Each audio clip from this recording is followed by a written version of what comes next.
Hak angket DPR gagal, parlemen jalanan solusinya.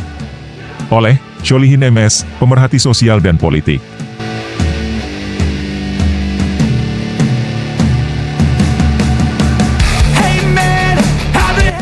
Hak angket masuk angin?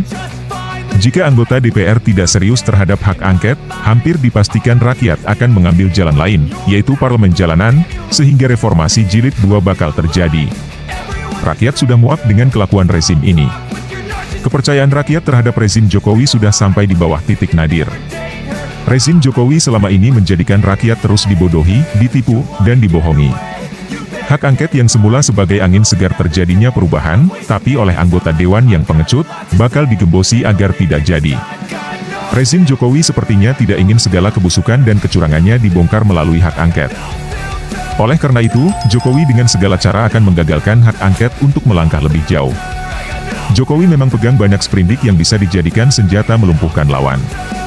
Sebenarnya sudah beberapa cara dilakukan Jokowi untuk menghambat laju hak angket, tapi akhirnya gagal.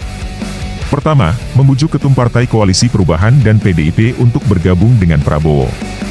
Setelah jeratan kepada Partai Demokrat berhasil dengan memberikan 1 jabatan menteri, Jokowi coba membujuk Surya Paloh, kemungkinan ketum yang lain akan didekati, tapi sepertinya usaha ini gagal dan partai pengusung Anies tetap solid. Kedua, bujukan kepada para anggota DPR pengusung hak angket untuk mundur dari tim angket. Konon ada berita yang berhembus, 1 anggota dewan ditawari sampai 10 miliar. Tapi sampai hari Selasa, 5 Maret 2024, hak angket tetap bergulir. Artinya upaya ini pun gagal. Ketiga, Jokowi memainkan lagi lembaga hukum, seperti KPK, Kejaksaan, dan lain-lain, untuk menjerat mereka dengan kasus hukum. Adakah upaya ini bakal berhasil menggagalkan bergulirnya hak angket?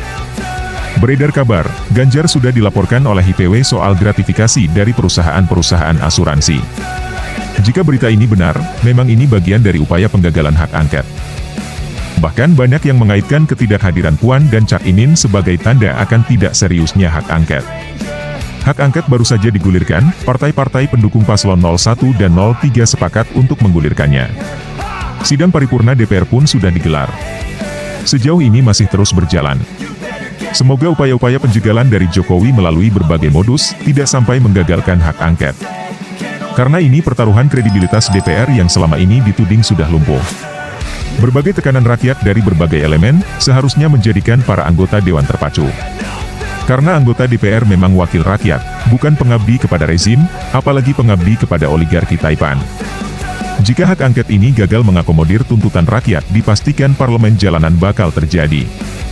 Tidak menutup kemungkinan bakal terjadi revolusi jilid 2 yang bakal menimbulkan chaos, jika aspirasi rakyat diabaikan wakil-wakilnya di DPR. Rakyat sudah sangat muak dengan rezim Jokowi, sehingga seluruh elemen masyarakat mulai dari buruh, ojol, mahasiswa, pelajar, emak-emak, para rektor dan guru besar, purnawirawan TNI Polri, relawan Anies, umat Islam, para tokoh bangsa, para ulama garis lurus, jawara, pakar hukum, akademisi, dan lain-lain, bakal bergerak terus menuntut perubahan sehingga sampai membuahkan hasil. Dipastikan legitimasi paslon 02 sangat rendah. Semua angka yang dirilis oleh lembaga survei bayaran dan KPU adalah bohong. Semuanya hasil settingan. Jika memang mereka merasa jujur dan tidak curang, biarkan semua proses dan hasil pemilu untuk diaudit, apakah melalui hak angket atau melalui lembaga audit independen. Jika memang mereka tidak bersalah, dipastikan mereka aman-aman saja.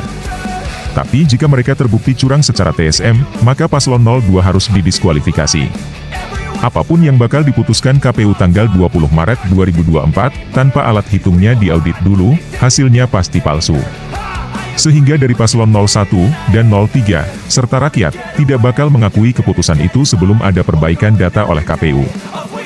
Semoga KPU sadar akan bahaya terjadinya reformasi jilid 2, jika KPU tetap memaksakan kemenangan paslon 02 dengan menggunakan data-data palsu. Kecurangan yang dibiarkan, hanya akan membawa malapetaka bagi bangsa dan negara, khususnya bagi pelakunya.